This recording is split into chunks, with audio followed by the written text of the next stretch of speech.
Hey everybody, it's Jane Johnston with the Bar Hill Group at Remax Camosun and It's Andrew Plank with LePage. Hey everybody. Hello. Oh. Andrew, congratulations on your award, by the way. Oh yeah, thanks so much. Surprise. COVID years, surprises. What do you think made the difference for you between last year and this year in real estate? Wait a sec. Are you talking last year being 2019 and versus 2020? Okay. Yeah. Well, there were some personal issues going on with health, with family members and recovery of that and all of that. There was just also changing brokerages helped. And things just sort of, it's really hard to say, but I did not do too well the first part of the year in 2020. It was really slow because of COVID and was self-isolating. And then after sort of the first half, things took off, and it's my second best year on record. Awesome. Yeah, top 10% at the office. And Jane, of course, you would have done pretty amazing as well. I did. Our office doesn't give us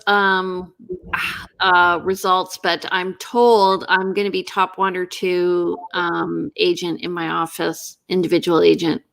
Right. So. Yeah, because we separated out by teams as well. When there's some of those, yeah. Okay, so today, welcome everybody. Today we're going to be talking about what happened in 2020. We're going to look back, and then we're just going to predict quickly what's going to happen this coming year. So let's get started in the statistics, and I've got this awesome presentation. Look at this for 2021 in the game. Here we go. She said. Are you kidding me? Seriously?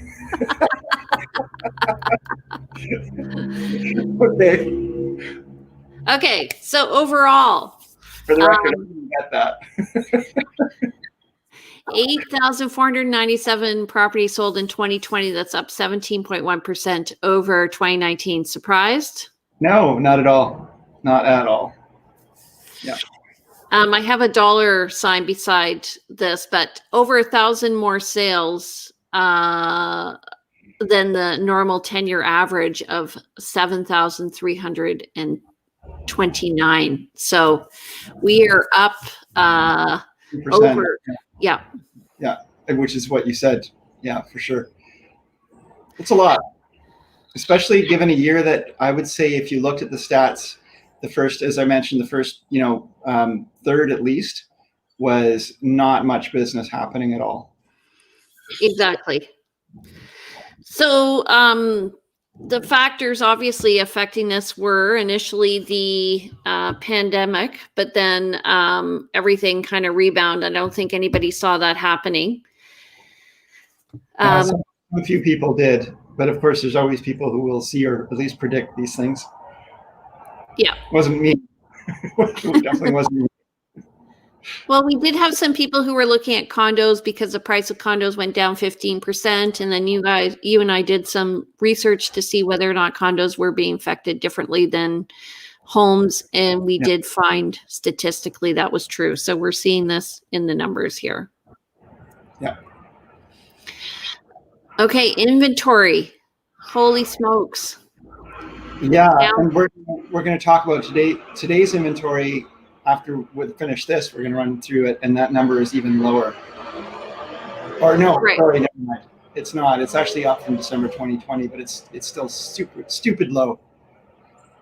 Yeah, so we're down year over year 34.5%. What I told people was to keep your house on the market in December because there was a high chance it would sell. Yeah. New inventory, I think, was around 400, and sales were over 6. So. Right. Okay, so we have a record low increased demand. And what happened was people were moving to the outer areas, including Colwood and Langford and Highlands have done very well. Metchosin has done really well. I've seen some properties in Metchosin where I would have thought, no, there was a foreclosure. You and I both were aware of that one foreclosure. Really needed a lot of work. Needed a new septic field, new roof, there were leaks all throughout it. And it went for much more than I thought it would. So yeah, we're seeing, yeah, foreclosures not always great. Go ahead. So foreclosures are not a guaranteed buy. If you go to court, other people can offer on it. Okay, so this is what we were talking about, list to sales. If the solid lines are the listings and the God, what do you call that? So we're talking about the bars versus the lines, right? Yeah. Okay. So the bars are. They show the seasonal fluctuations. You can see that we moved from a normal high in May to that happening in July. So everything shifted over 2 months. Yep. Which is why December was still busy, I think. Yep. But look at those sales over July, August, and September and October, like unusually steady. Like you said, I've been also telling people that if you are thinking of selling, I would normally say wait till the spring, wait till there's the birds are singing and the flowers are out. But with a super low inventory, and I expect other people are going to be waiting for the spring. Get your home on market now, especially if you have to buy something else. And that's exactly what these stats have been showing us. Is it's time if you want to sell. And people might say, well, let's wait and see what happens with prices. Prices probably will drop. They do rise in the spring generally. We're going to talk about that, I guess, when we do predictions. So that's possible, but that also means if you are selling and then buying, it will cost you more to buy. So again, get your home sold now, and so you can be ready to buy when the inventory comes up before other folks are ready to buy. Right.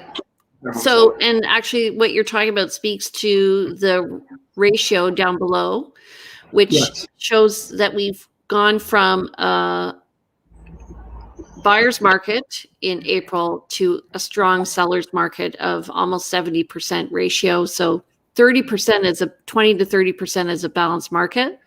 So the months aren't coming up. They're just cut off by the he said, she said, they said. So the lowest dip on that sales to active ratio, are you saying that's from April 2020? Yeah. Yes. Okay. And then coming up to today. Okay. So just looking at average price in December, it was $992. Median was $901. And that's overall single family homes. Yeah. In Greater Victoria. This is very interesting to me because in November the average was $1.1 million. Yeah.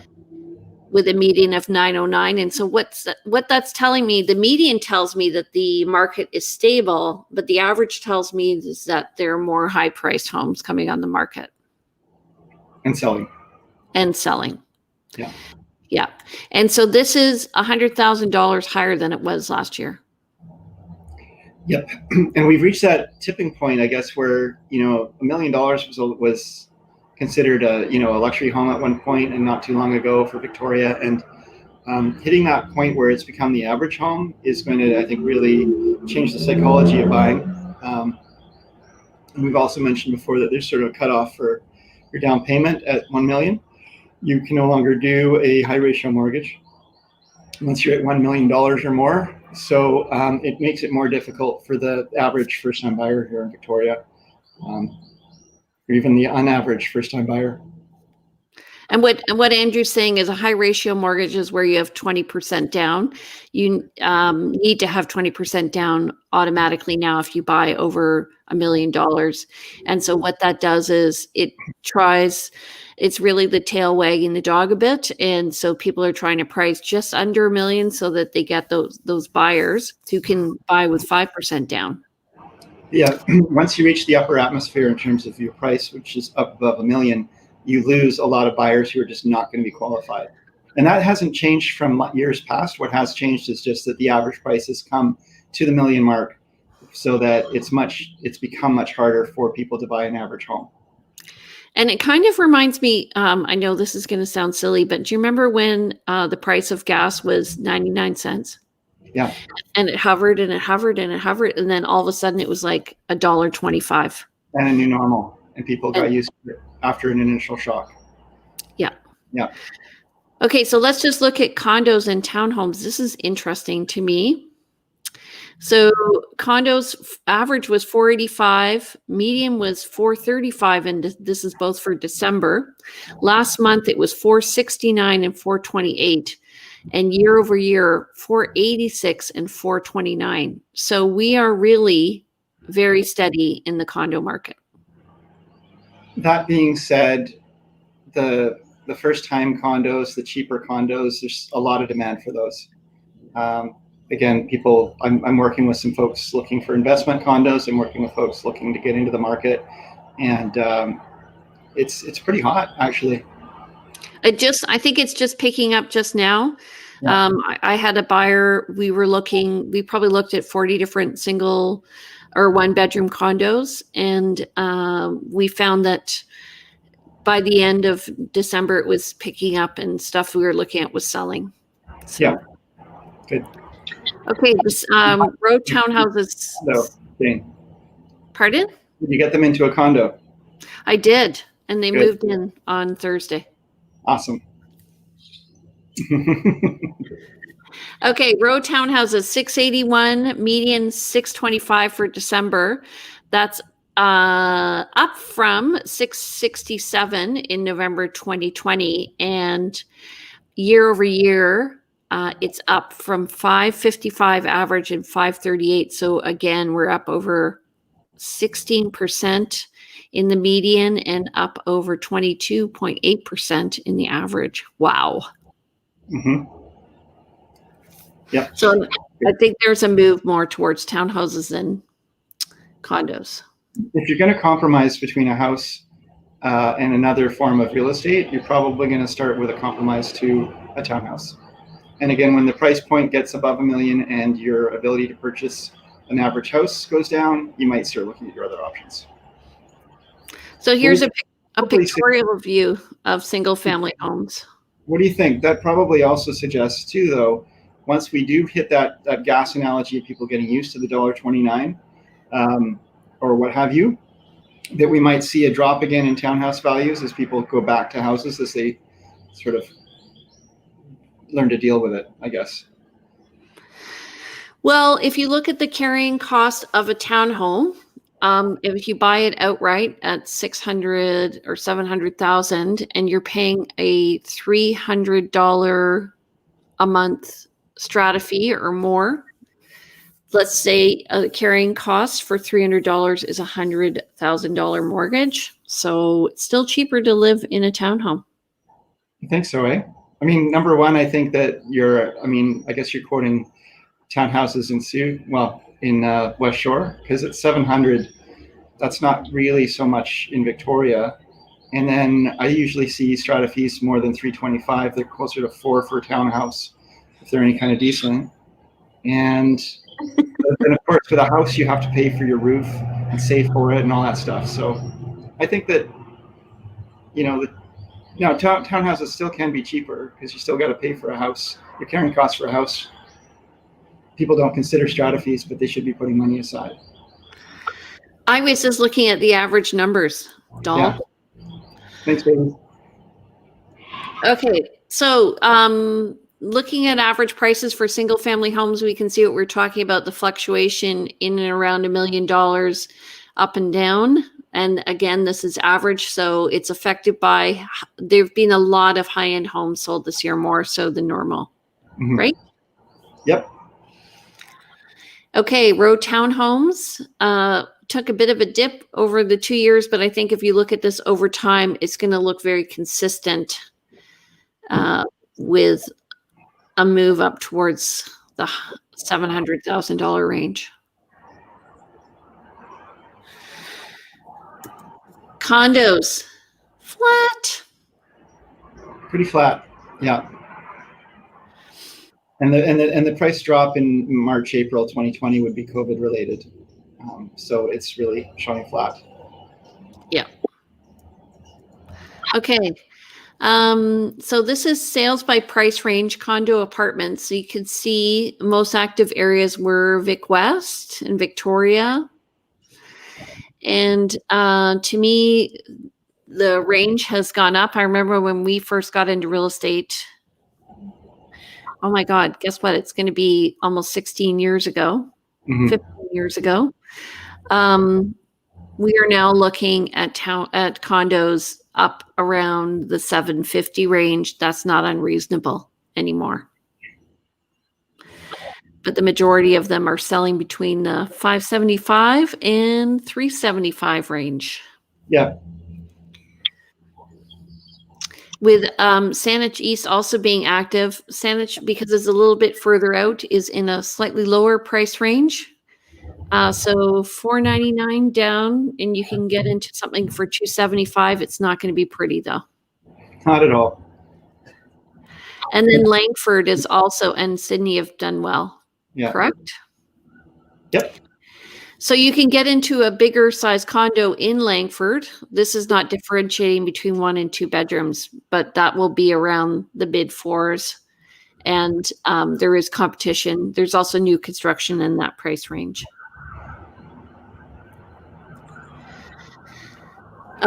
Okay. Hold on 1 second. Single family detached.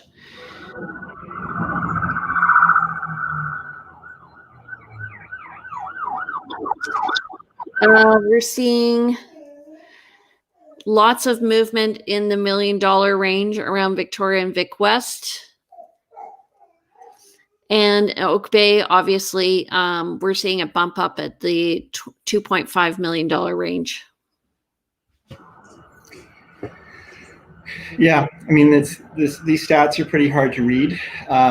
Even like on my screen, they're really small, and from it, I'm sure our viewers are probably going to have a hard time with this. But sorry, they're showing up big on mine. Are they? Okay. Yeah. Okay. Anyway, I'm on a laptop, and it's a little bit difficult to read, especially I've been in this business 16 years, and my eyes aren't getting any younger. Okay, so let's just go into sales to listing ratio. So here we see what we were talking about before. We're looking at entering into a seller's market, definitely over the last quarter. And so what are you anticipating happening this coming year? I always think that it's going to really depend a lot on where the bigger global and economic things are going with our governments and with stimuluses and so on. But if the trend continues, we're going to continue to see low inventory, rising prices, and a lot of different, I think, strategies and competition to try to get properties both to the market and buyers trying to find themselves getting into the market. And I'm seeing a lot more unconditional offers, a lot more people taking risk as they get a little bit desperate for shelter. That being said, I'm also think we're going to see a little more migration as people with higher valued homes in the larger centers coming here, and people also cashing out here and going to the smaller centers where their money goes further.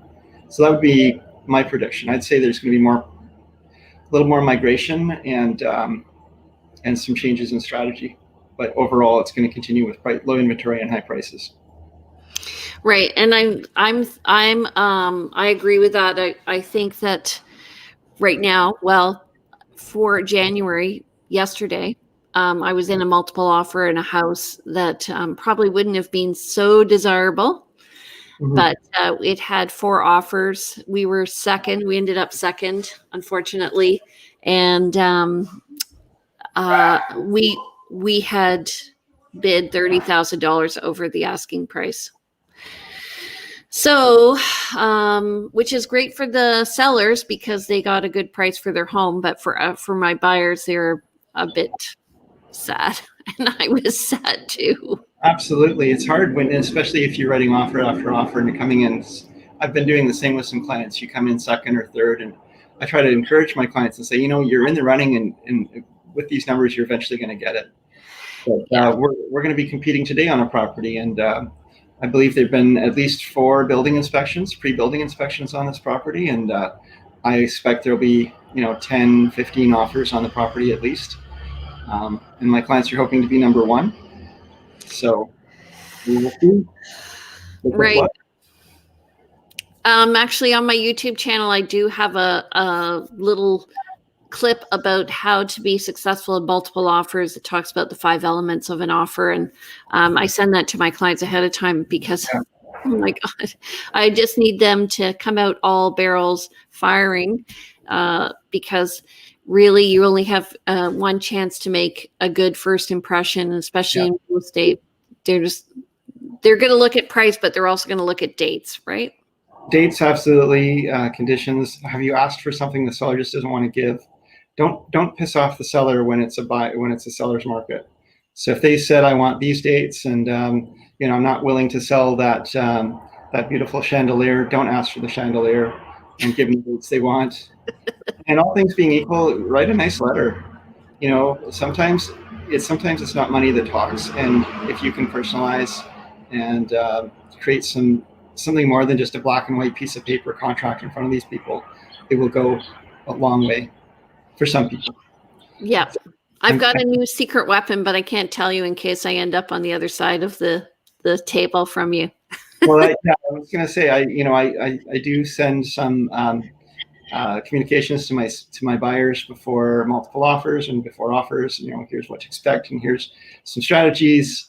And certainly, it's a balancing act between protecting their interests, and we, always want them to go in informed.